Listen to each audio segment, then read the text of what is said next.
Hey everybody, welcome to Talking Habs, where you get your daily fix of Blue Blanc Rouge. All right, Saturday hockey talk. I got stuff to talk about tonight, so that's something different. We're gearing up. Season's not that far away, as you see. The title of this live stream is we're 60 days away from the Habs' first game. I believe the NHL opens up the night before, although I'm not sure, but there might be some overseas games that kind of start a little ahead of the North American start of the season. So we're going to talk about a few things, I guess. So what I got is there's a list out of top 50 NHL prospects. It was put out by the NHL Network. We're going to take a look at that and see if there's any surprises or whatever on that list. We can talk about is Jeff Petrie staying, or will he be traded again? It's still up in the air anyways. Let's put it that way. I want to touch on Jake Allen and Casey DeSmith. The trade for Casey DeSmith, does that mean Jake Allen might be traded? I think it might mean that. I'm not sure. And a Kent Hughes call to Monty. We'll talk about that. And the QMJHL. QMJHL has banned fighting. It's official, and there will be no more fighting it'll happen, but if you fight, it's an automatic game. What do they call ejection? And possibly a 1-game suspension automatically. So there's all kinds of rules now for that. So we'll talk about that. Till we do that, let's use here. I might be a little off tonight. I don't know. I feel weird tonight. So I apologize in advance if I don't know. All right, we got Habs Guru. Hey, Guru. I know I said I'm going to text you. I keep forgetting. I'm going to text you soon. Probably not tonight, but let's see now. Hey, Filibuster's in the room. Hey, Filibuster. I'm just off tonight. Sorry, everybody. Rob Dario. Hey, Rob. How's it going? Good to see you, buddy. Phil says, to all the geniuses that think Petrie will be traded to Edmonton, Flames, or any other Canadian team, he's going to the U.S. You got to think, I doubt there's any Canadian teams. The only one, maybe Vancouver. I could see Vancouver because that's, close enough to, it puts them out where the prices are. And Mrs. Petrie and Mrs. Price are business partners, so I could see that maybe, but I doubt there's any other Canadian teams there. Hey, Andre, how's it going, man? I did not. Actually, today I should have actually did my microdose, but I haven't in 2 weeks now. Actually, this will be the second week. I'll do it tomorrow though. I was planning for tomorrow, but I don't macrodose anything. Well, not that anyway. Don't worry. The problem, Guru, is I usually remember in the morning, but it's 3-hour difference. I don't want to be texting you where it's the middle of the night for you. So, and then by the later in the day, I forget. That's my biggest problem. Hey, BC Richard, how you doing, man? Well, I appreciate that. I hope I don't know how accurate I am, but I always give you my opinion. That's for sure.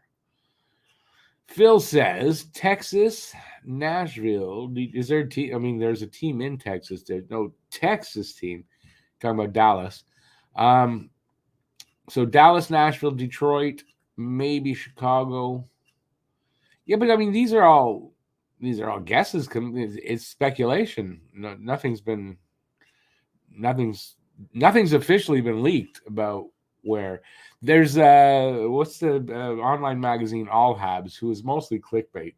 So he has an article he put out today about 2 teams tied to Jeff Petrie in the trading, and he goes on to say that that's Detroit and Buffalo, and he heard it on the Tony Marinaro podcast, and he's full of shit because what Tony Marinaro and Eric Engels said was they have no information to say this, But they figured Detroit would probably be a good place, and Buffalo. I think it was Tony Marinaro thought Buffalo would be a team that should be interested in Petrie.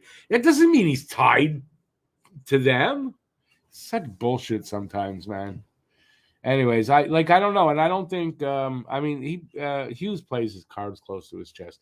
We'll find out when he's traded. I don't think we'll know before. Hey Brad, how you doing, man? Oppenheimer, hey Sonny, how you doing?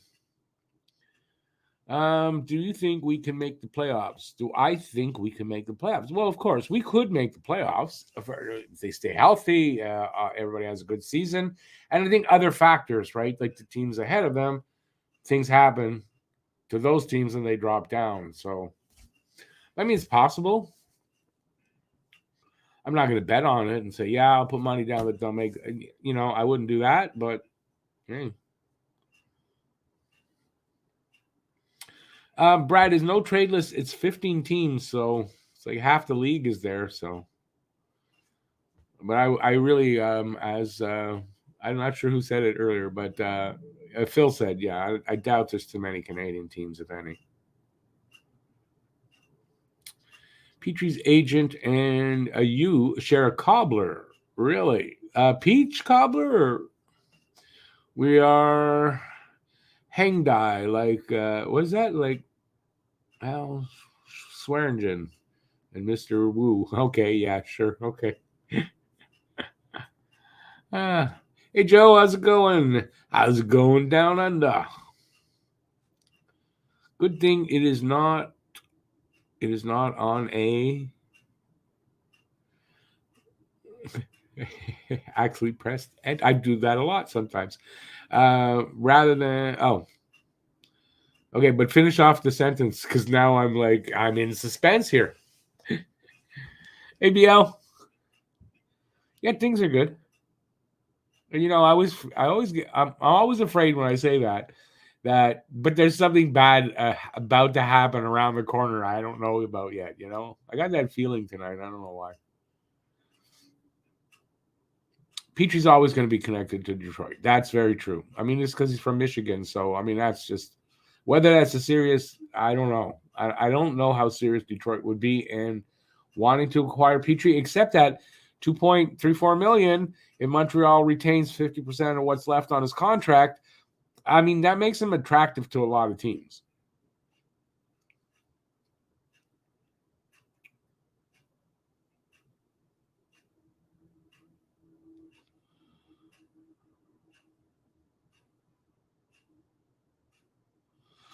Phil, think about what you just said, though, when you're talking to Brad there, right? So you're saying, and if San Jose was on his list, but San Jose wasn't on his list because if you watched my news video, you'd know this. He refused to go to San Jose. He turned them down. So San Jose wanted him, and he said no. So probably not. I don't know why San Jose. Maybe they don't like that city. I mean, I don't know. But San Jose not on his list.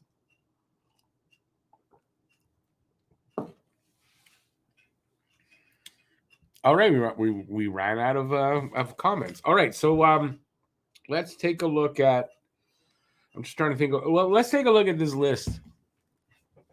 So this is the NHL Network. They put out a list of the top 50 NHL prospects, different teams, right? But the top 50 prospects that are out there in the league.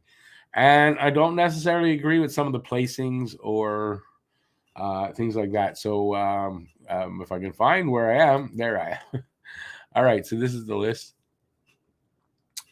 I got the Habs guys there highlighted. So we'll start with the top 10. They got Connor Bedard, Adam Fantilli, Leo Carlson, Michkov at 4, Luke Hughes at 5, Logan Cooley at 6, Simon Nemec at 7, David Jiricek at 8, Cutter Gauthier of the Flyers at 9, and Will Smith, the guy that was probably the target for Montreal if they could get him, at 10. No Habs in there. Where I disagree here is now I'm not really knocking Matthew Knies completely. I just don't think he's ahead of Lane Hudson. I thought he looked good when in the playoffs for the Leafs when I saw him. But I'm surprised Shane Wright there at number 15. They got Reinbacher at 17. I can't disagree with that. I don't agree with Lane Hudson as low as 26. So I believe Lane Hudson, when they relook at this, he'll be higher. What else we got there? I don't know if I don't know a ton of these players, right? But interesting, they got Leonard right behind Reinbacher. Anyways, what do you guys think of this list? If you want to, I don't know how well you guys can see it, but what do you guys think of this list? Where was I? Joe, yeah, I totally, I think Hudson, that's wrong. And it's not like because I'm a homer and, I just think Hudson's going to, I mean, his size is working against him here, I think. But, once he gets here, I mean, he'll rise on that list.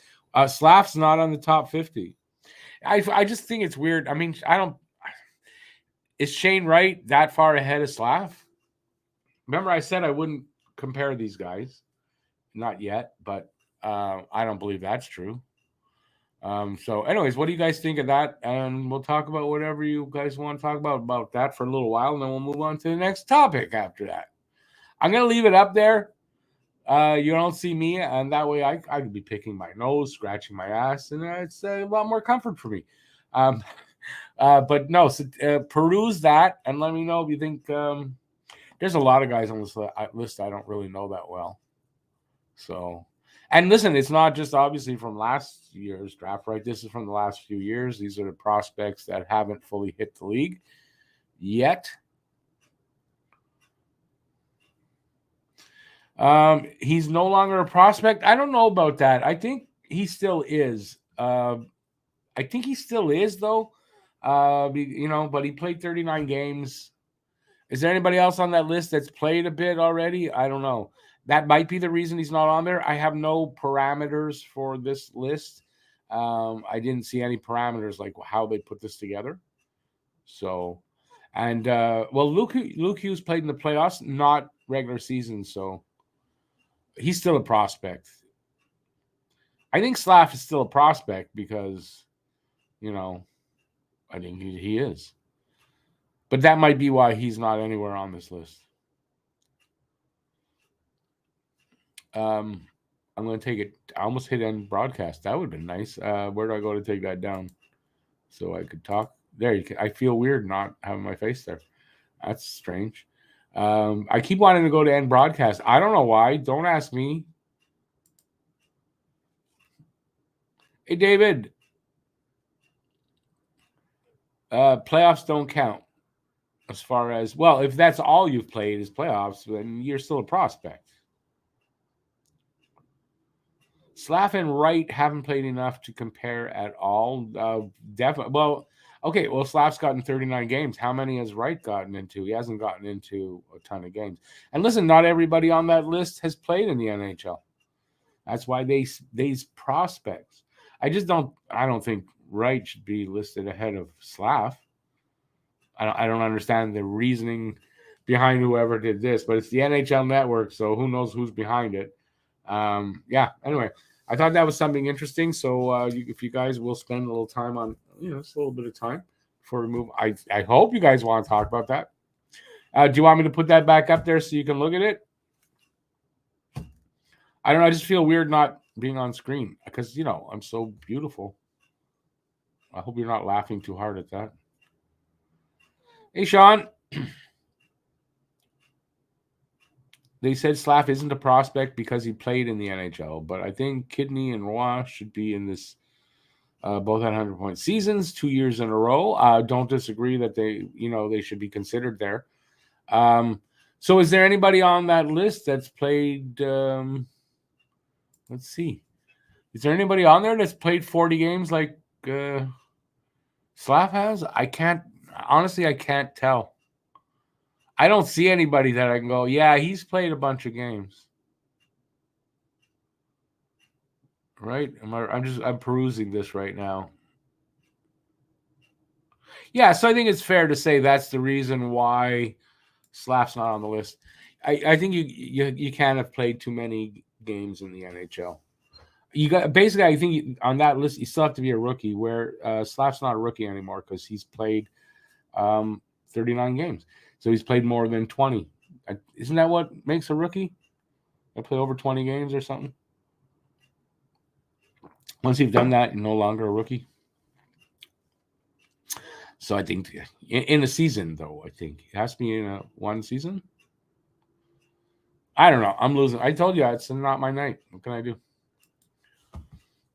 But I still showed up for the stream, though. Yes, sir.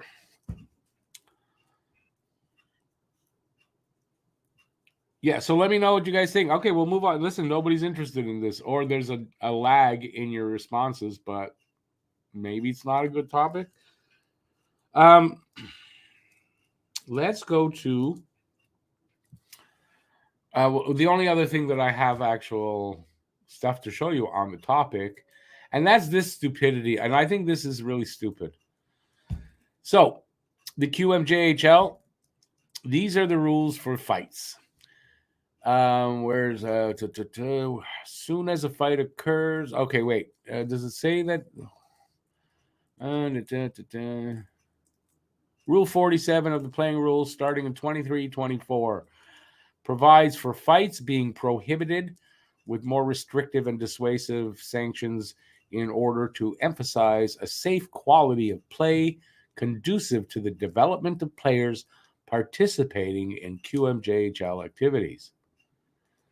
So, if you fight, and those engaged in the fight will be systematically ejected. What does that mean, systematically ejected? Automatically? You can just say automatically ejected from the game. Any player found to have instigated the fight will also receive an automatic one-game suspension. The person declared the aggressor during the fight will receive a minimum of 2 automatic games of suspension. In addition to the game misconduct, an automatic game suspension is imposed starting with the player's second fight of the season. This suspension is in addition to the sanctions described in the preceding paragraph. So in other words, if you've had one fight, you have a second fight that year, automatically a game suspension. And I imagine the more you have, the more games you're getting suspended. What I say about this is, hits to the head, stick infractions are going to go up. And it's going to be a little more dangerous out there for these kids because I'm not a proponent of fighting, but fighting needs to be in the NHL and in hockey. Why? Because it's an outlet that is needed. If you don't have that as an outlet, guys are going to do something else and something else worse, than fighting. And you can say, well, no hits to the head. Well, what is fighting except hits to the head? I guess you're right, but it's still a lot better than, a guy swinging a stick at a guy's head, 2 guys like jousting with sticks, just guys running at each other and elbows and whatever to the head. That's a lot worse, and that's what's going to happen. I have no doubt about it. Problem also, when they do get to the NHL, they're not going to really be good at defending themselves. Okay, maybe not right away because guys have fought up until now, but you go down the road a little bit and they haven't fought at all ever, and they get to the NHL and the guy just pounds the hell out of them. I mean, I don't know. I just think it's stupid. It's overly woke. I mean, that's overly woke, and I don't know why they're doing it. So what are your guys' opinions on that? And am I wrong? Am I a Neanderthal? Like, I don't know.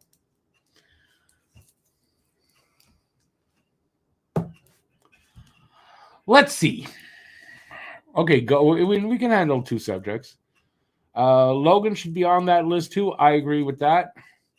We're going back to the list for a moment. Devin Levi has played 7 games for Buffalo, but again, 7 games, he's still a rookie.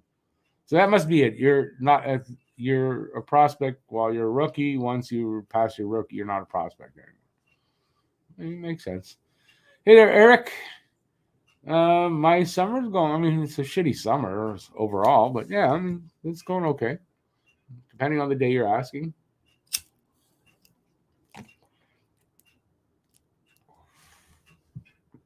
They're saying they don't want 20-year-olds fighting 16-year-olds. Easy fix until they're what? Until they're you didn't finish that there. Sorry, if they're 16, make them wear full masks until 19. In the queue, don't they wear cages? So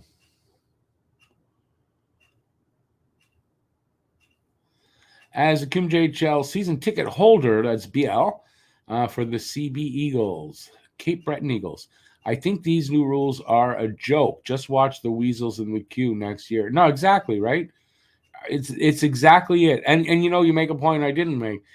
The cowards are now going to be, well, I'm not going to, you can't beat me up. I'm going to start swinging my stick or whatever, right? And that's what's going to happen. And I think it's going to be bad. I mean, literally, I hope no one gets killed because, you know, you swing a hockey stick at a guy's head, you catch him in the right spot. So I don't know.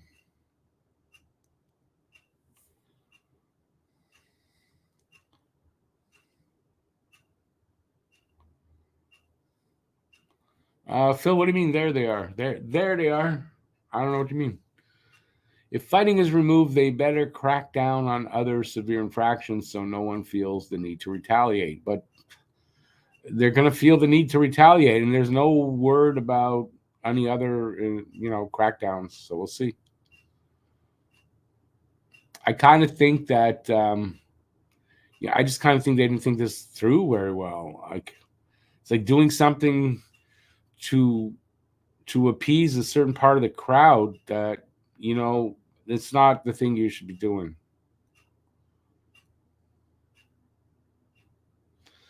BL says this is a deal cooked up by the Quebec Provincial Minister of Sport. They propped up most of the Q teams with $1 million apiece to offset their COVID losses in return for caving on fighting.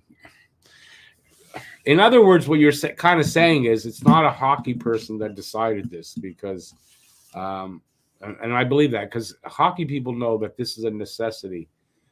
It's too violent a game as far as the hitting, all that. It tempers right. I don't know how to put it. You need fighting. If you don't have that as an outlet, something bad will happen. I played a little bit of organized, like a little bit, and I can tell you that even in those games, you need to have that outlet because anger is an issue in a game of hockey. You can get mad very easily at somebody and lose your head, and that's what happens. It's kind of like road rage, right? You take and this is true. Some of the nicest people, they get in a car, they are lunatics. Some of the nicest people get on the ice to play hockey, and they're freaking lunatics. And it's the same thing. And if you think about what I just said, how many of these enforcer guys and fighters, their fellow hockey players say, oh, he's the nicest guy off the ice. He's a great guy off the ice. Gets on the ice, his head, something happens inside his head.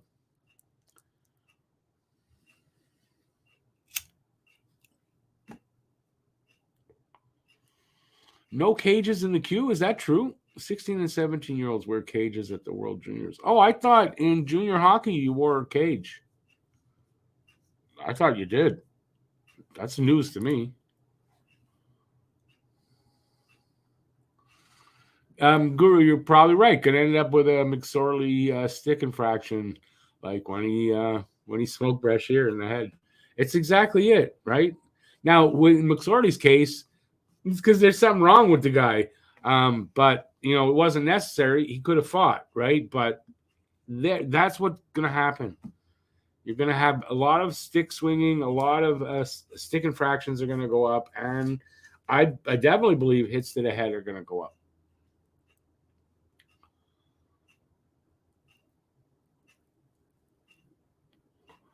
Eric, absolutely. Fighting is not as bad as the high hits to the head or a stick to the head because that, I mean, granted, they're wearing helmets, but that's still not a good thing.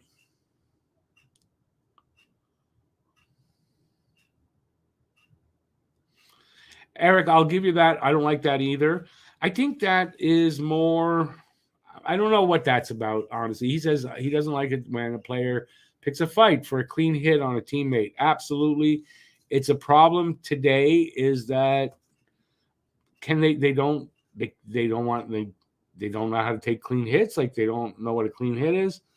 They're prima donnas. I don't know what that's about, but I don't think that's an anger issue thing.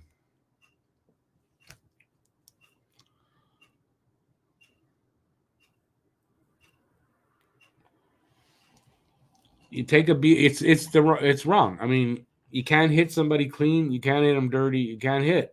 That's what they're trying to say. I don't know. Maybe it's just that they taking too much advantage of the shitty referees. They allow it. Anyways, that one at least we got some response on that subject. Yeah, I just think it's really stupid. They've been talking about this for a few years. I didn't think they would actually do it because weren't they talking about it like 2-3 years ago? Oh, we're going to do this. And then they didn't. And I thought, yeah, because they're smarter than that. But I guess they're not. Or like you said, it's politics, right? You give me this, I'll give you that kind of thing, right? That's what it's about. And you know what? Politics shouldn't enter into this. And I don't mean politics like government politics. It's politics nonetheless. Although I guess the government got involved, so it is government politics.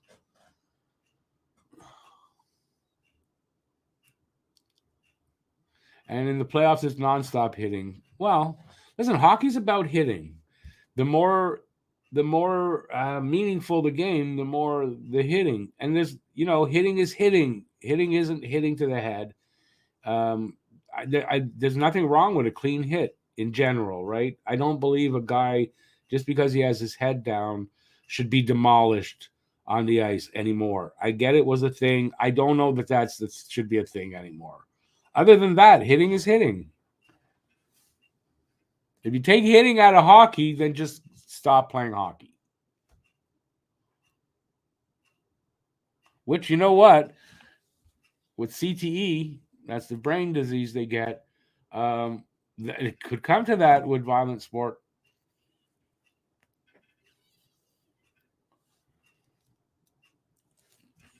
Football, hockey, it's really dangerous for the players, for their, for their brains, literally.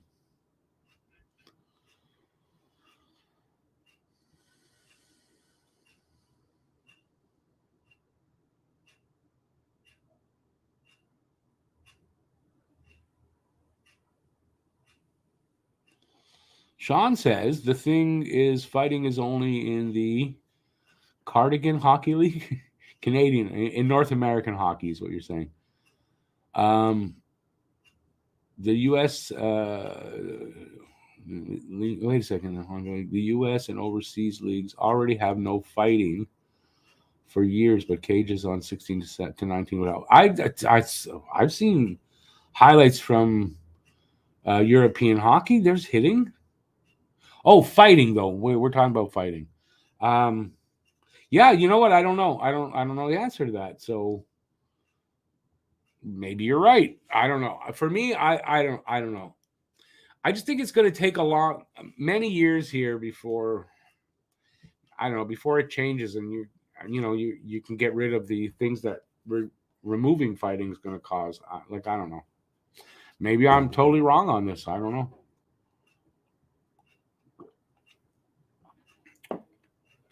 Sometimes there is a very fine line between a clean hit and a dirty hit, says Joe, and this is true. But that's about, personally, I think it's about your awareness on the ice. That's why keep your head up, right? Your awareness on the ice is very important, and it could make the difference between getting hit where you don't get off you don't get up very fast, or you handle it well. You know how to, but there is a fine line between a clean hit and a dirty hit, right? If you hit a guy here and lower, it's clean. You hit a guy up here, it's not. It's, the players will have no equipment and dresses will be new uniform style. See, that's not a fair thing. See, that's sexist now. Yeah. Why? Because women play hockey. So that's a bit sexist, and you got to think about what you just said. Hey, Entertap, how's it going, buddy? Maybe throw out a player for jumping on an opponent after a hit. Well, we were just talking about that earlier. I think that's a good rule they should have right now in the NHL. If you retaliate on a guy that laid out a clean hit, it's just an automatic 2-minute penalty, right? Automatic, to me, should be an automatic 2-minute penalty. Thing is, how do you prove that it's retaliation? Sometimes you can. Sometimes you can't if they wait till later in the game, right? So,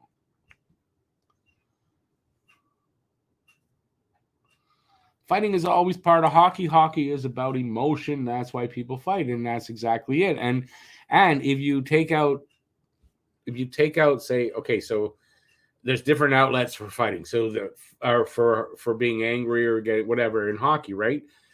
If fighting's on the bottom of the, you take that out. Well, the next ones up are going to be, increase. So there's worse things than fighting. And I'm not saying they shouldn't crack down on it. There's a difference between cracking down and banning. I just think that's not the same thing. All right. Well, we got a lot out of that. Let's move on.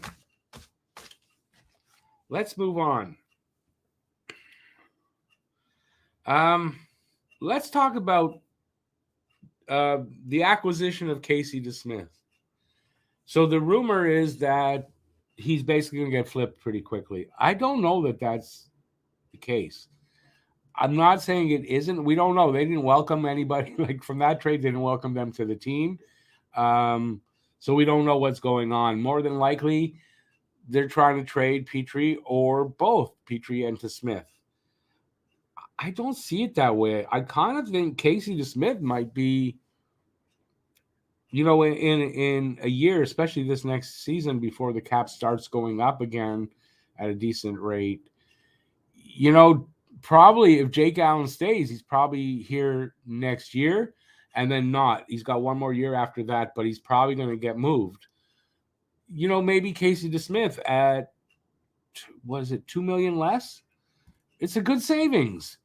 And goalies are in demand, I do believe, and I don't think trading Jake Allen would be all that hard, although $3.85 million, I don't know that every team can afford that. So, I don't know. I kind of feel that makes Jake Allen expendable. But the rumor out there is that they're going to just try to flip Petrie and DeSmith to, right away. So what do you guys think about that? I'm interested to know what you guys think. So we'll talk about that for a little while. Hey, Bruce, how you doing? If you do still want to contribute in on whatever other topics we're talking about, feel free, and we'll talk about that still. No worries.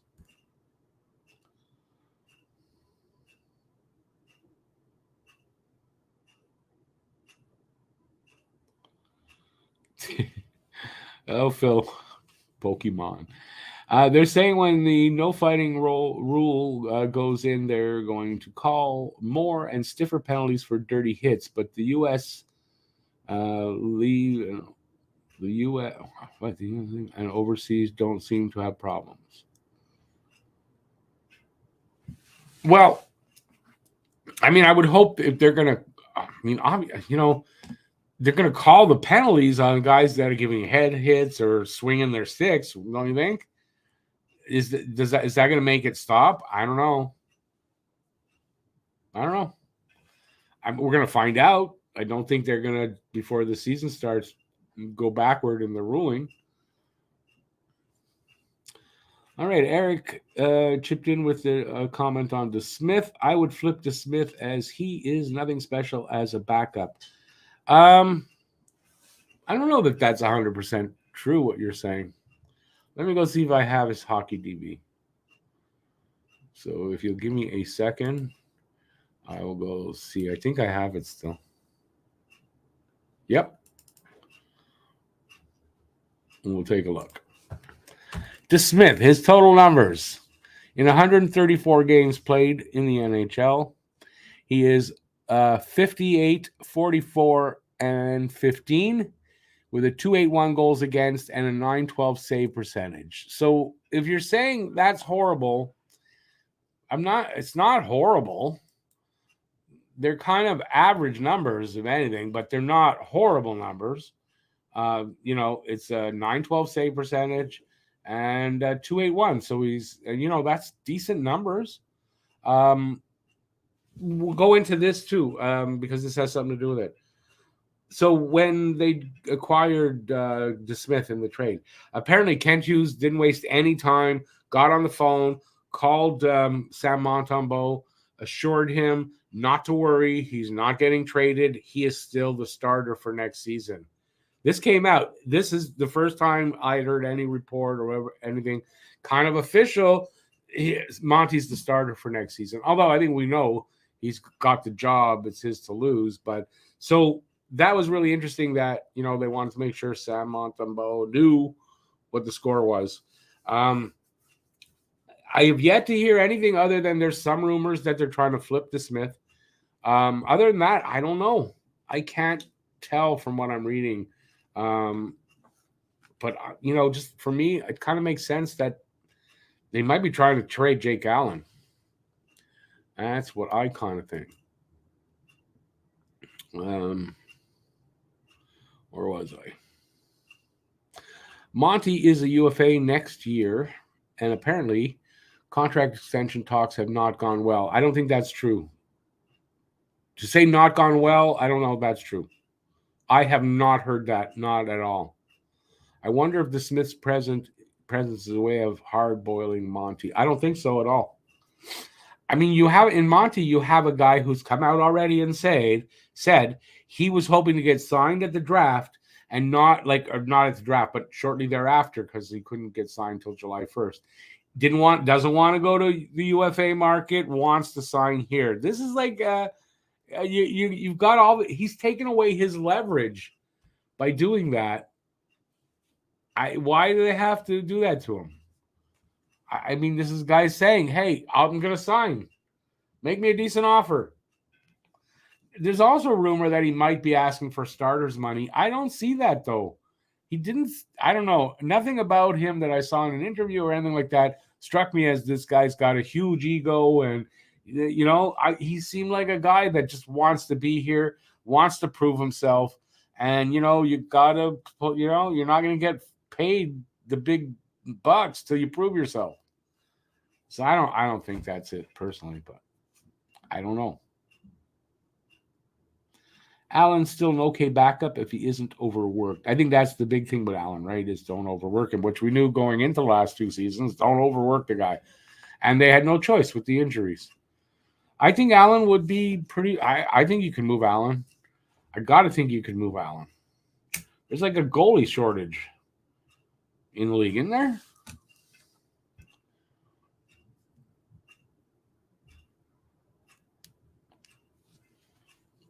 Guru says, with the goalie situation, it's a good spot to be in. If some other team has goalie issues during the season, the Habs could have the upper hand if someone comes calling. Well, the problem being, though, here's the problem from what I understand. They're gonna have obviously Allen and Monty. They're gonna have DeSmith. He's already on the big roster, and Primo is also going to be on the big roster, and they're going to have to waive Primo and DeSmith to send them to Laval. I don't know that Primo's going to get picked up, but DeSmith probably gets picked up if you waive him. Probably gets picked up if you waive him. So they don't want to waive him. Like, I don't know what's going on. It's a sticky situation, but at least it's not a bad one to be in, right? It's better to be in a situation like that where you have a surplus and, well, you don't have anybody to play those positions.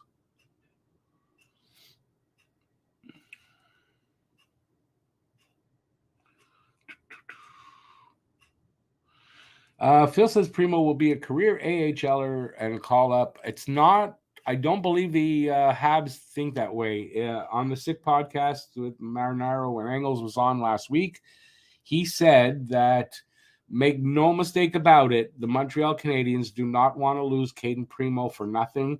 They still believe in him, and their people are saying that Caden Primo will be a good NHLer. He'll be a good NHLer. He's just not fully developed yet, and I'm not going to argue with that.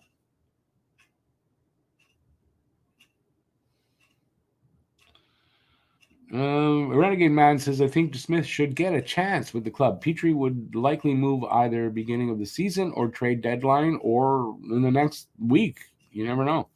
What would be a fair deal for Monty? Well, I did a video a couple days ago, Habs News, and I put that in there. So I think a fair deal. Okay, so Minnesota just recently signed goalie Philip Gustafsson, 3 years, $11.25 million, $3.75 million AAV. Now, I don't think Monty makes that much, but I think that's a really good comparable. And what I put in my video was 3 years, $8.25 million, which is $2.75 million AAV. I think that is not an overpayment. It's definitely not an underpayment. I think that's fair value for what I think he's going to give you. Partially, isn't the modern NHL partially they pay you somewhat for what you've done, but also for what they think you're going to do. That's what I think the modern NHL does now is they pay guys for what they think, for the future. And if you're doing that, you got to give them. I think that's fair money. So that's what I think. Allen is a great backup and can even handle the workload of a starter for a little while. Excellent. What's that? Excellent tandem. Excellent. What did you write there, Phil? Excellent Taden. I don't know what a Taden is. To a high-level goalie with injury issues. Okay, wait, what's a Taden?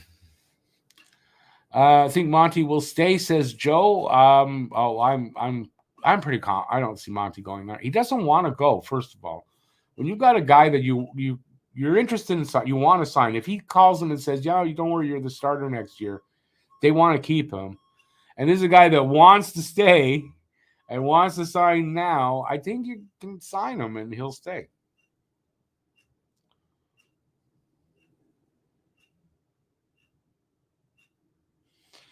Shortage in number one goalies, perhaps, but not backups. And at this stage, Allen is a backup, says Enotap, but he's a quality goalie. And I think there's teams that'll be interested. And with his a bit high salary, it's a bit high. I mean, you throw them a sweetener. Habs have plenty of draft picks and prospects. They can send somebody with Allen and move him out. I figured you meant tandem, but you didn't write tandem, so.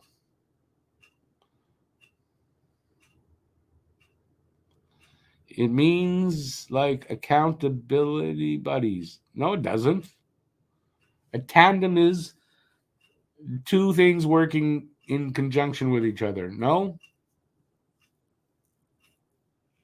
Not accountability. All right. What happens if Monty falters as a starter? Well, but you don't know. And listen, there were points in last season. Allen was injured, and they didn't really want to play Primo much.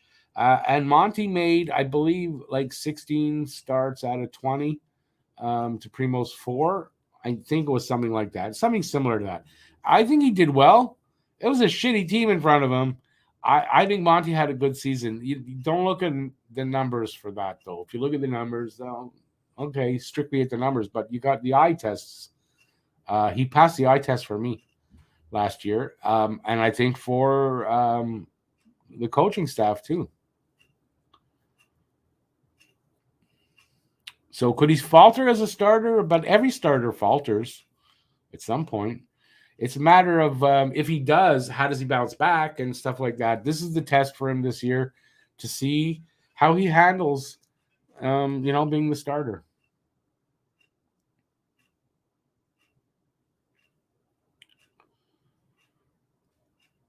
Yeah, I remember that from South Park. It still doesn't apply here.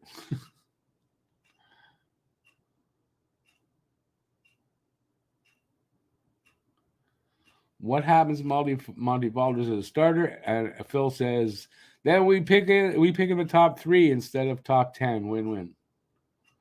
I don't think he'll falter. I don't know why we got to be like. I have more confidence in him than that. If Monty signs for 3 years at 8 and change, that's fair. But the big thing is that by that time, you will know if you saddle him up and ride him beyond that. I think what you're saying there is they're not signing him to this kind of a contract now. I think Montreal wants to wait and do, I guess, put that to a test, right? What happens if Monty falters? They got a certain time frame, probably the first 20 games or so, and then they're going to make a decision and start negotiating. And I expect around Christmas, mid-December to what did I put? Mid-December to the All-Star break, somewhere in there, they're going to sign him. That's what I think. Because if it were me, I'd want to see him play a little bit more to see how he handles it. Make sure it wasn't a fluke. And if I like what I see, I sign him to. And listen, 3 years at 2.75. It's not a hugely inappropriate contract, and the cap starts to go up before the season after next, so it makes it easier. That's what I say. By the way, if you're here, there's 28 people here. Thumbs up if you're having a good time. I appreciate that. And if you are new to the channel or haven't subscribed yet, please consider doing that. That would be awesome. And if you haven't made a comment here yet, please make a comment and say hi and talk to me, and we'll be able to get through this. I got to say, though, we're, 47 minutes in? Feels like I've been doing this only about 20 minutes so far tonight. So this has gotten really fast.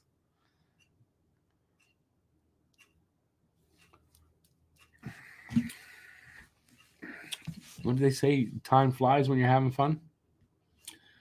There's a lot of goaltenders this year that want trades, but they're all 5+ or on their last year looking for 5+. So either guy should be able to be traded.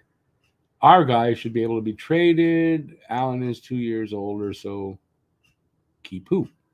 Allen's not 2 years older. You're talking about the Smith. The Smith turns 32 in tomorrow, and Allen is 33. So just turned 33 recently. So I think there's not a lot of difference between those two guys. I don't think, I didn't know that the Smith was that old, but I don't think a lot of people realize the Smith is 32 tomorrow. So he's not a young goalie. And he's only signed, by the way, the Smith has 1 year left on that deal. $1.8 million, 1 year left. It's and you know what?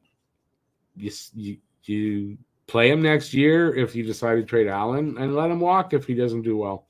And you bring somebody else in the year after. I think the World Championships were a big confidence builder and an eye-opener for management. For Monty had a really good World Championship. He was wasn't he MVP of the World Championship, or at least goalie of the tournament? He went 6-1, 142 goals against, a .939 save percentage. He played well. I think it opened the eyes of a lot of people on Monty, I think. So I expect some good stuff. For me, last year when he was going to the World Championship, I was worried because I wanted him to do well, and I thought, that's going to be kind of like a sign, right? If he does well at the World Championships, I'm going to have really good confidence in Monty going forward. And he did, and I'm confident in him. Hey, holy moly. How's it going? Hey, born to be a Hab? All you're seeing is blue. You picked 20 buckets of blueberries today. Awesome. That's don't eat too many of them at once because they're gonna give you the runs, man. Bottom line, Habs should have a solid backup in Monty. Monty's not the backup, but eventually we'll need to get a true number one goalie once they're ready to make noise. I think I don't know why you guys are like this, and not everybody, but here, just enter tab right now.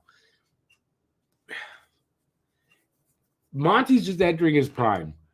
He made a really big leap in his play last year, and there's nothing to say that he can't make another big leap and keep improving basically until he hits his ceiling, right? Why is it not possible that Monty surprises everybody next season with his great play and just goes on to be a great goalie? It's still possible. So I don't know why we have to write him off before that is even, he hasn't had a chance to prove himself. Why can't we let him prove himself and not write him off so quick? I don't get it. I don't get the Monty hate now.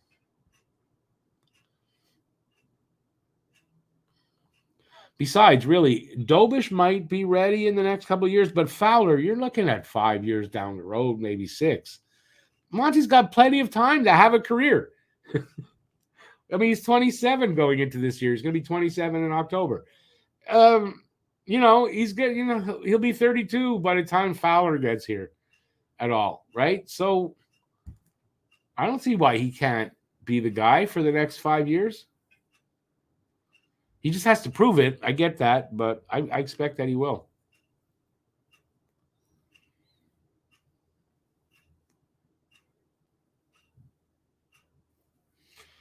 Eric says, I know it's off topic, but would you put RHP on line with Gallagher? RHP can play with anybody and anywhere. I think Galley's going to be third line winger. So yeah, I mean, if Harvey Pinard earns a third line spot, then yeah, I don't have a problem with that. Why would you ask that though? Like, why would you be reluctant to do that?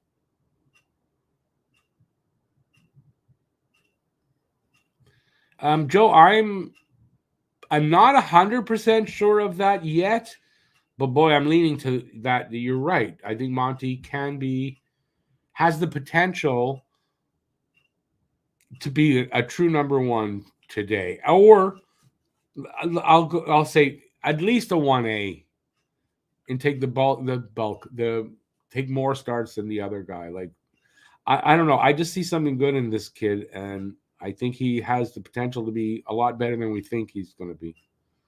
The stuff I saw him do that I is so Carey Price like in his puck tracking, his positioning, his side to side. Like, I just see if this kid can keep getting better, I don't see why he wouldn't be a number one. And I'm not saying he's Carey Price or as good as, I didn't say that, so don't put those words in my mouth. But I see some of that, that talent there.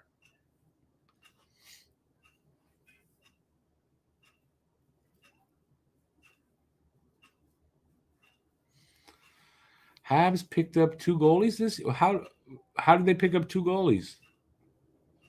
The Smith? Who else did they pick up?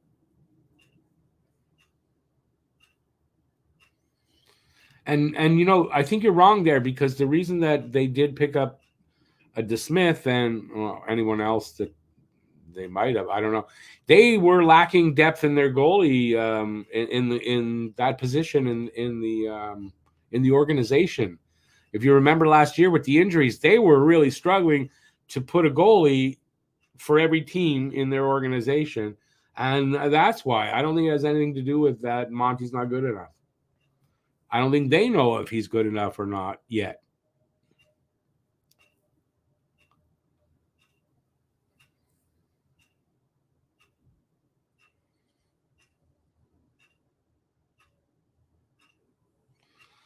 Eric says, I guess Harvey Pinard and Gallagher had some chemistry.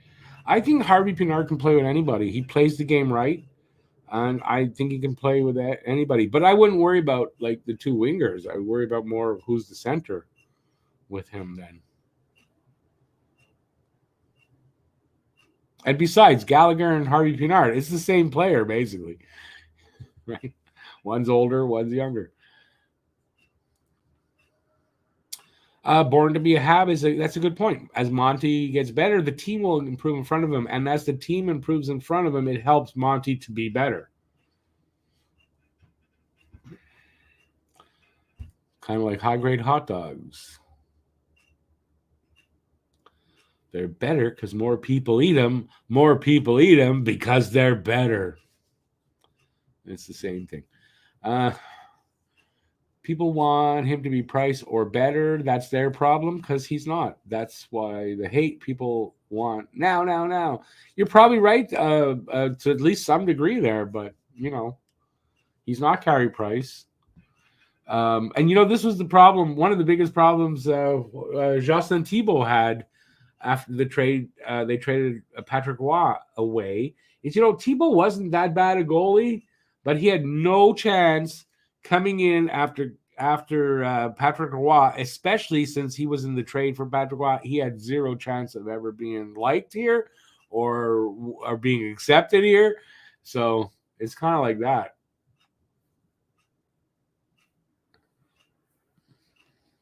I don't know where I was. DeSmith and drafted Fowler. What's that? That's who you're saying? Well, okay, but why not the other goalies they drafted? They didn't just draft Fowler; they drafted two other goalies. But Fowler's not hitting Montreal for.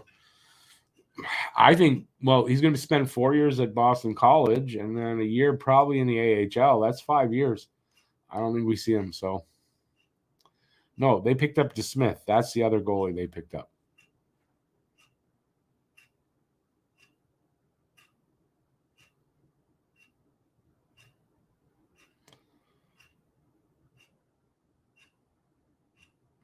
Eric, this is Monty's opportunity.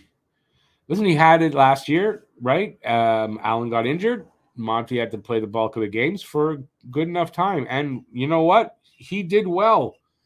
And again, don't look at his numbers necessarily, but you got to look at the fact that in that time, he was the 10th best goalie in goals saved above average per 60 minutes.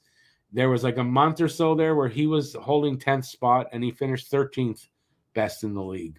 That says something, He went to the World Championships on a big stage in big games and he won. That says something.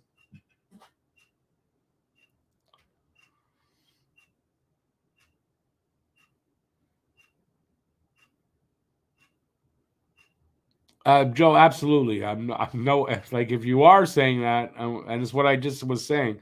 It's not the same level as Price, but it doesn't mean he's not a number one starter, right? There's a lot of starters in this league that aren't Carey Price, so there's no reason to think that Sam can't do that.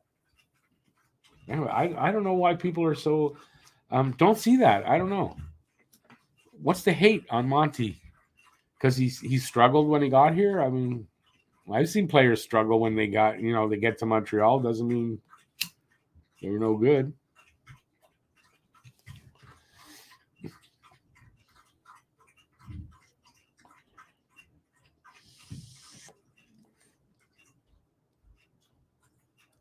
Eric, I'm gonna call you crazy, probably because you are. No, you're not.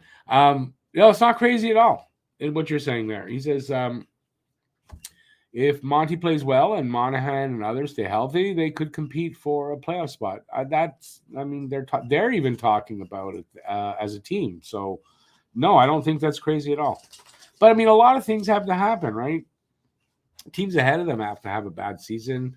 They got to stay healthy, the Habs, and they got no sophomore jinxes on the defense and stuff like that. But it's definitely not out of the realm. I even think last year, listen, if the injuries didn't happen last year, that team would have been a lot better. We would not have been picking at the 5th overall pick. If Montreal had stayed healthy last year, I think that would have been a pretty good team. I don't know that they would have made the playoffs, but they wouldn't have been 5th from the bottom.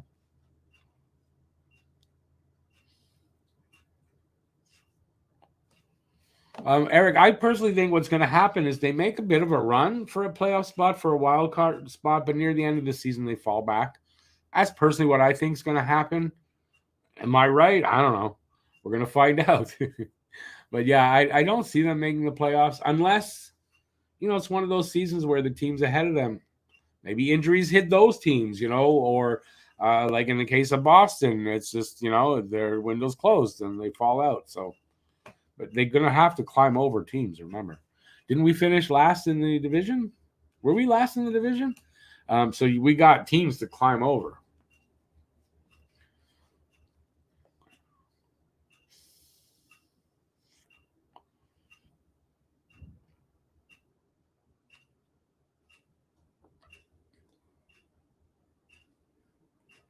Enter tap it out. You know what?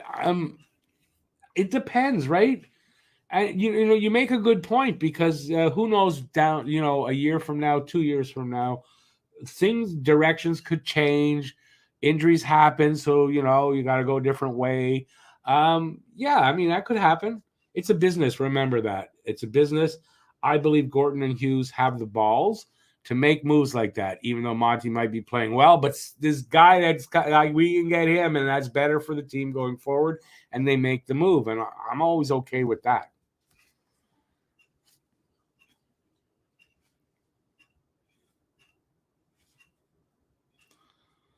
Renegade Man says, I feel that Montembeault would be the next Thibault.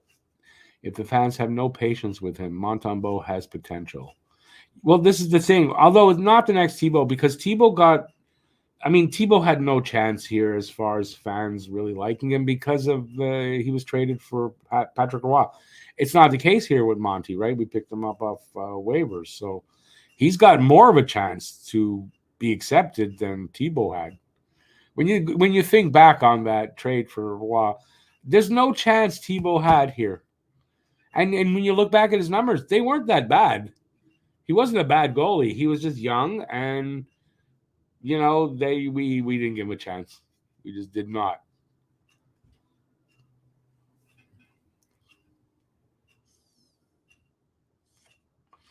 Eric, if you have a little bit more patience and maybe they don't do it next year, that competitive season and even better is coming. It's just a matter of just have patience, let these guys develop, and let Gorton and Hughes continue to do what they're doing. Yeah, this is going to be a good team here.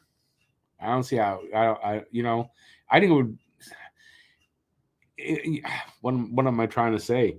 It would be like something really bad would have to happen here for that not to be the case.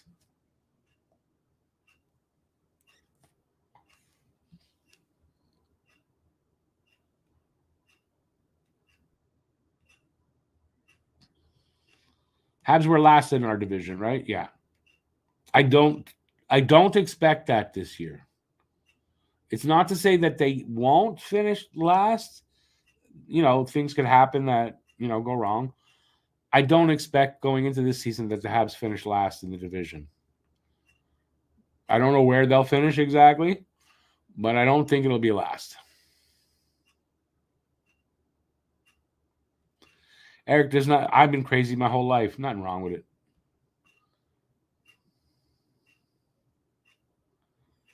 Born to be a Hab, they may just do that. And I think if they stayed healthy last season, they would have done that. So I think very possibly they will take some teams by surprise.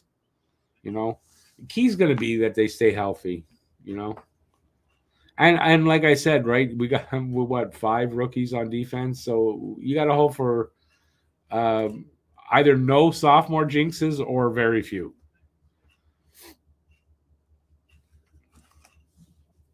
I don't think we'll see the sophomore jinx so much.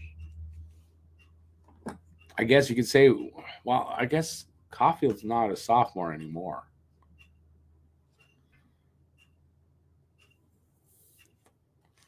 Wow, we've been at this over an hour. Like, you got to be kidding me. And give a thumbs up if you can see through the smoke. Give a thumbs up. I appreciate that. And well, that's all I'm going to ask. I don't know what I'm. Send me money. That would be nice.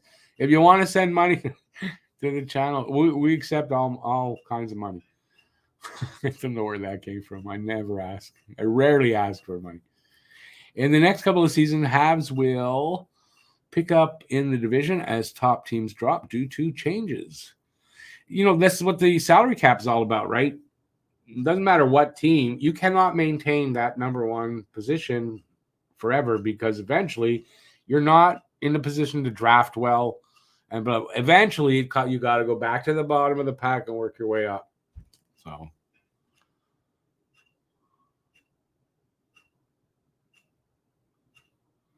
Habs can get lucky. By the way, hey, Joe, Habs can get lucky with other teams' draft picks and finish high in the draft. When you say high in the draft, you mean I always get that. I don't know why I'm always confused by that. Yes, that. It depends if they're top 10 protected or not. I don't know what we got. What Calgary's? I think Calgary's first round pick that we've got right now, I believe that's protected. So. If it's a top 10 pick, then we would get a different pick. So it all depends. Hey, Tuco, how's it going? Will Monopoly money do? No, unfortunately. Nope. Only the real thing, man.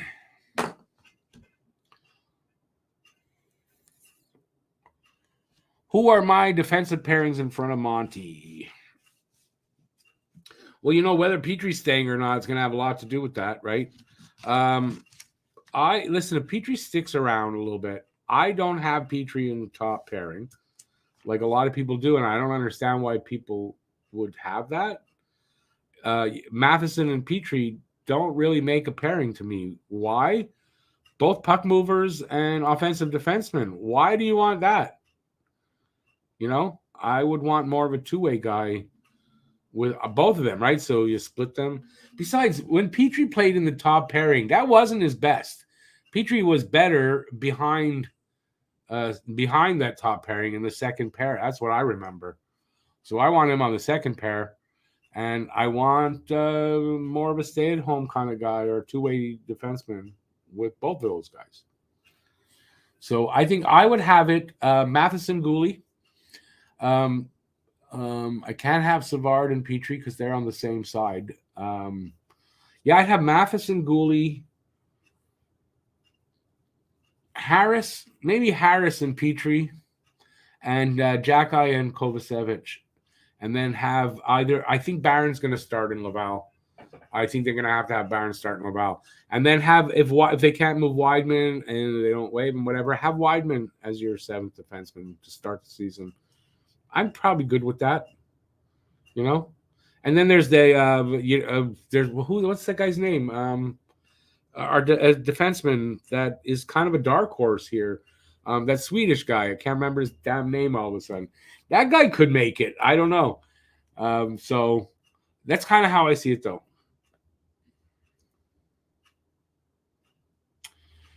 Joe agrees. Calgary, I guess you check. Calgary is their pick is top 10 protected, which is why I think it's so convoluted on which pick we get, what year, is because of that. One of the reasons is where Calgary finishes and all that stuff.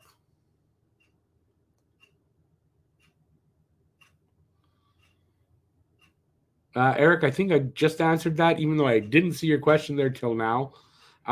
He started in Laval last season and then came up. I think it makes sense. And why do I say that? I kind of like Harris over Barron right now. And I think Jacky has to stay on the team. Kovacevic needs to be waived to send to Laval. You waive Kovacevic, someone's going to pick him up. So I don't think they want to do that. So I don't think it's Kovacevic that goes down. So who goes down? It's Jacky, Harris, or Barron. I think Barron's going to draw the short stick. What's your name? Sylph. Hey, Sylph. I can read it there. Engstrom. That's right. Engstrom's that defenseman. I think he's a dark horse. I don't know a ton about him. Only what I'm reading, people are saying that that guy could surprise in camp.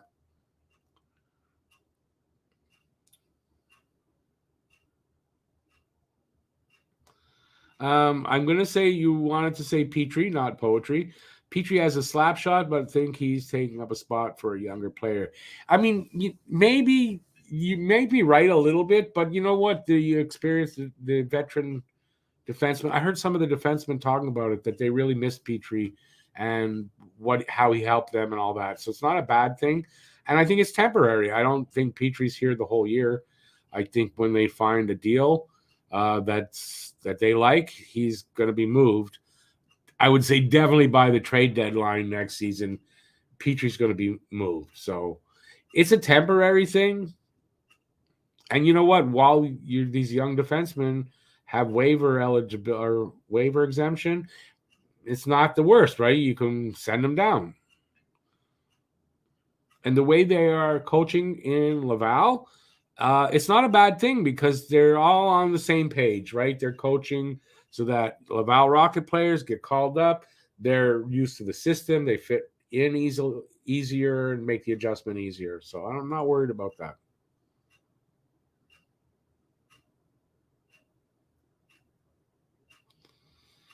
We're likely taking a forward if we draft in the top 10. I'm not going that far ahead.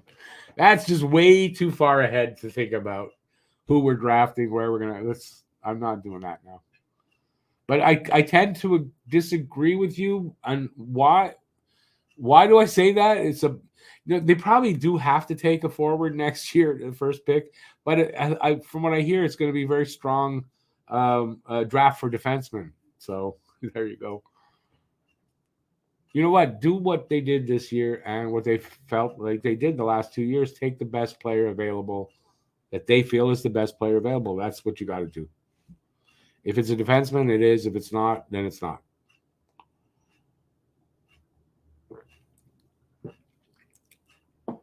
Renegade Man Petrie at $2.34 billion, which is probably what, I mean, it seems likely that Montreal's going to retain that 50%.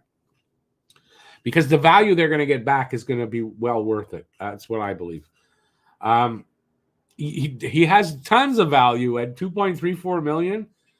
You know, at $6.25 million, maybe not, but it's $2.34 million. I think so. And you say Hoffman had no value. Well, Hughes turned him into value somehow. I don't know how the hell he did it. He sprinkled some pixie dust over Hoffman, and that must have been what happened. If Petrie stays until wait a second, I gotta read this first.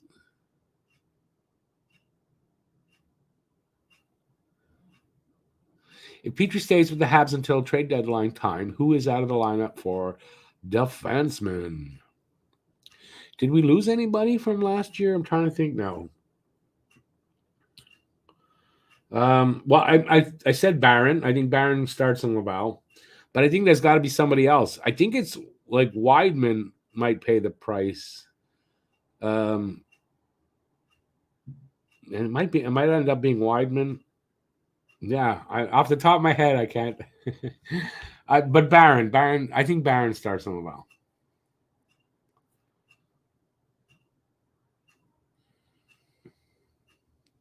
Ooh, that was the last comment. All right. We're getting near the end, and we're getting near the end of the stream as well. Look at that. Well, we're at the end of the comments and near the end of the stream. So, what did I have left? I had something else. No, I didn't because we talked about everything so far. Oh, that's not bad. We got all my subjects in. That's pretty good.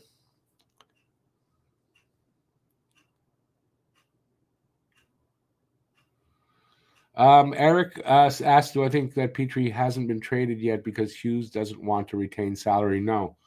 Now, I know that they've said that they don't want to retain salary past, one season. So they don't mind retaining for next year, but this would have them retain for the year after. I think he believes, because we're just talking about his value, Petrie's value. I think he believes that he knows what kind of value Petrie will have, and what he'll get back for Jeff Petrie is worth retaining the $2.34 million next year, like the one beyond this upcoming season. So, yeah, I think he will retain salary, and potentially there, and I don't think that's. I think they're trying to find. How do I? They didn't have a trade for him. Obviously, when they picked up Petrie, they're trying to find a trade for him, and if they can, they're going to move him, and if they can't, they hang on to him. I kind of think that's what they're waiting for to announce what's going on. And if I'm wrong, I'm wrong, and I don't know how we'd know until they make an announcement.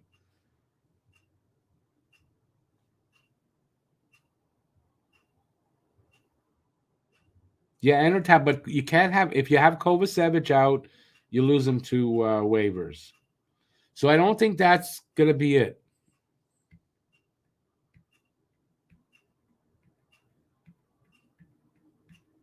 But when you look at like I don't know how it'll work out, honestly though, right? But I think it'll be Barron to Laval, Kovacevic, Harris, and Jack Eye. Basically, your three guys that you're rotating on the bottom. That doesn't make sense. Let me look at this again. Okay, Matheson, Gooley, Petrie, and Harris. Yeah, honestly, I don't know because are you playing Savard on your third pair? I don't think they are. So I don't know how they're going to work it out. Or there's going to be more movement.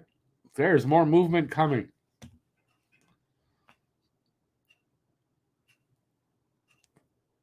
I think that's without a doubt. There's more moves are coming. I just don't know when and who, but more moves are coming.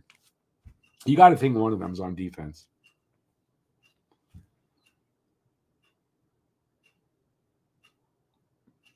Joe, we talked about this a little earlier. That's good. Well, they switched to wrestling. They banned fighting. We'll see how that works out for them. I don't know. I think it'll be bad. I think we'll see a lot of other kind of penalties. Eric, Petrie or Savard goes is what he says. I mean, yeah. I mean, that's why we haven't heard anything but Petrie's trying to trade Petrie. I think that kind of makes sense. That thought that's why we haven't heard them. Press conference for them to announce, Petrie's back in Montreal is because they're trying to move him.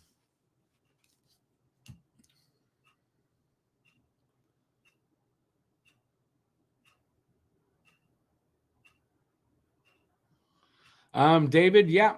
And listen, if they finish bottom 10, then we get the next year's. We get it in 26, 25. I don't know how that works. And it's very convoluted that how we get that draft pick. Hey, Billy Bishop, how's it going? Just you might be the last comment. Can we just fast forward so that Mailloux, Hudson, and Reinbacher is in the lineup? You know what? I don't think it's that much longer, right? I think I don't. How do I want to put this? There's a possibility David Reinbacher makes the team out of camp. With Petrie here, I don't know that happens. But the next year, right? So you're looking at, and Hudson probably joins the team at the end of this season when his college season is up. So they're here by early next season. And I think Mailloux could be here next, not this one coming up, the one after that. So it's not that far away. So I think, it won't be that long. 2025 will feel like Christmas. The beginning of the end of our suffering, was that the right word? Where the team is actually going to start being good and like legitimately good, and not good in like, oh, this was a good year and then we suck the next year. It's going to be good and we're going to be good for years. Like I think that's what's going to happen. So a little bit more patience, not that far down the road. Eric, we do, and we have trade tools, like I think not just on D, in the forward ranks too. So there's a lot of options here. There's a lot of things that could happen by the time the season actually kicks off. So we'll see.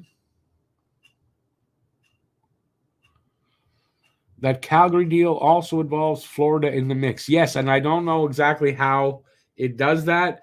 It's a very convoluted is a good way to, but it's a really convoluted way we get a draft pick from them. I just don't know all the details.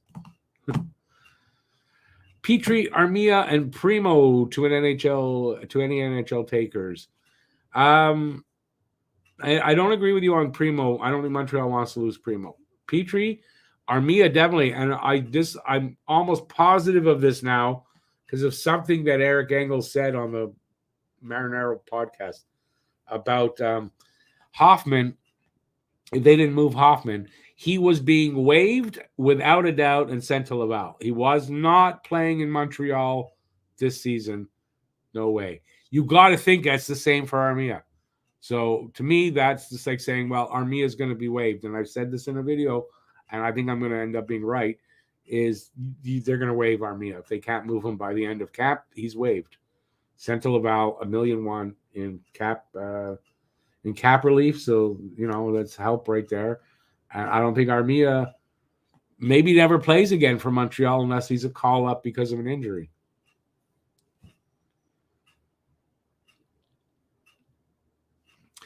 Billy Bishop, while it's a possibility, I don't think he will. But if they trade Petrie, I guess there's if Petrie's going to start the season here, Reinbacher will not. I think you can just write that down. Give Armia to the Leafs. That would be awesome. I don't think you can get a 7th rounder for Armia. I don't think you can get a 7th rounder.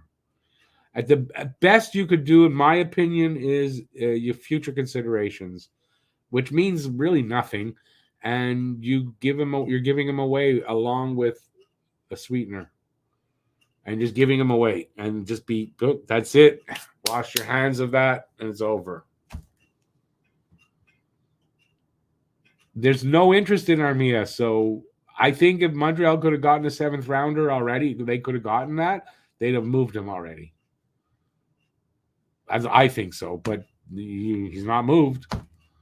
So, but I'm pretty sure they're going to just waive him. They're going to waive him and send him to Laval. Do the Carl Alsner with him, and he'll finish his contract out in Laval. That is my opinion, because once he's waived and they waive him, put him in Laval. I guess when the season starts and you put Carey Price on LTIR, you'll have the money to bring him up, but they might not have the money to bring him up with the money he makes.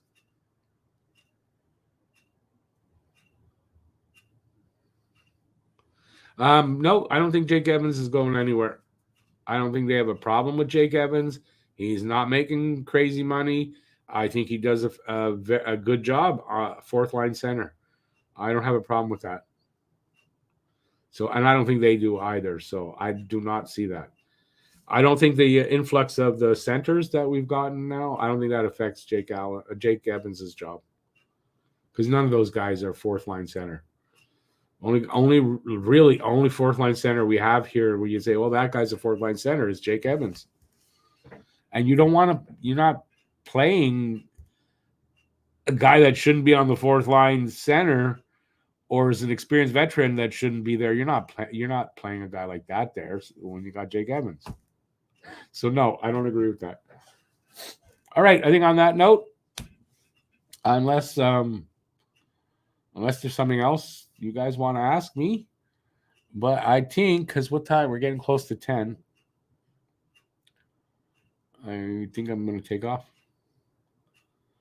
What happens with Pizzetta? Half the season in the press box or 4th liner? Between that, right? Between press box and 4th line. He signed to a one-way deal. It doesn't mean they can't waive him and send him down, but he'd have to be waived. And, I think he's going to play on the 4th line. Not 80 games, but, but I don't think they put him in Laval. I think he's, it's a 23-man roster. Only 20 players play it in a game, so they carry 3 extras. He's one of the guys they carry, and they put him in when they need him in that game or there's injuries. But I'm fine with Pizzetta. I thought Pizzetta played pretty good last year, especially at the end when Belzile came up. I thought that was the 4th line was really good. Hey, Billy, thanks for being here, though. I appreciate that. No worries. Late to join, early to join. It's all good. You too, buddy. Have a good weekend. And I'm going to say pretty much to everybody that I'm going to take up. 20,000 paying customers want to see Pizzetta play hard. Yeah, he's definitely a crowd, like a fan favorite. Pizzetta. He definitely is. He doesn't have a good enough game to guarantee that he's in every game. But as a fourth liner, I'm happy to have him out there. All right, that's it. Another week, and we're done. Well, he's not the fighter arborist, that's for sure. All right, thanks for watching, everybody. I appreciate that everybody was here. I had a lot of fun doing this.